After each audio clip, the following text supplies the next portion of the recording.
রাষ্ট্রের সার্বভৌমত্ব ও নিরাপত্তা রক্ষায় পারমাণবিক ঢাল তলোয়ার আরও শক্তিশালী করতে সব সম্পদকে দেশের পারমাণবিক কর্মসূচিতে কাজে লাগাতে নির্দেশনা দিয়েছেন উত্তর কোরিয়ার শীর্ষ নেতা কিম জং উন। শনিবার দেশটির রাষ্ট্রীয় গণমাধ্যমের বরাতে বার্তা সংস্থা রয়টার্স এ তথ্য জানিয়েছে। এর আগে শুক্রবার উত্তর কোরিয়ার পারমাণবিক অস্ত্র গবেষণা প্রতিষ্ঠানের শীর্ষ কর্মকর্তা ও বিজ্ঞানীদের সঙ্গে সাক্ষাৎ করেন কিম জং উন।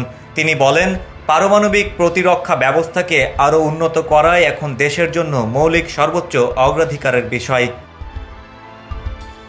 প্রতিবেদনে বলা হয়েছে, কিম জং উন বলেছেন, আমাদের অবশ্যই পারমাণবিক ঢাল তলোয়ারকে ক্রমাগত শক্তিশালী ও নবায়ন করতে হবে, যা দেশের সার্বভৌমত্ব, নিরাপত্তা, স্বার্থ ও উন্নয়নের অধিকার নির্ভরযোগ্যভাবে নিশ্চিত করতে পারবে। কয়েকদিন আগে সিউল জানিয়েছিল, পিয়ংইয়ং এর কাছে প্রায় 2000 কেজি উচ্চমাত্রায় সমৃদ্ধ ইউরেনিয়াম রয়েছে বলে ধারণা করা হচ্ছে।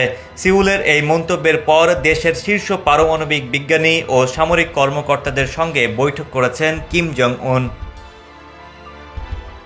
বৃহস্পতিবার দক্ষিণ কোরিয়ার একত্রীকরণ বিষয়ক মন্ত্রী চুং ডং ইয়ং বলেন, মাত্র 10 থেকে 12 কেজি সমৃদ্ধ ইউরেনিয়াম একটি পারমাণবিক বোমা তৈরি করার জন্য যথেষ্ট।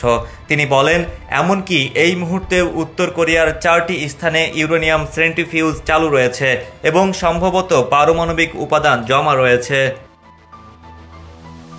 ডেস্ক রিপোর্ট, সমকাল।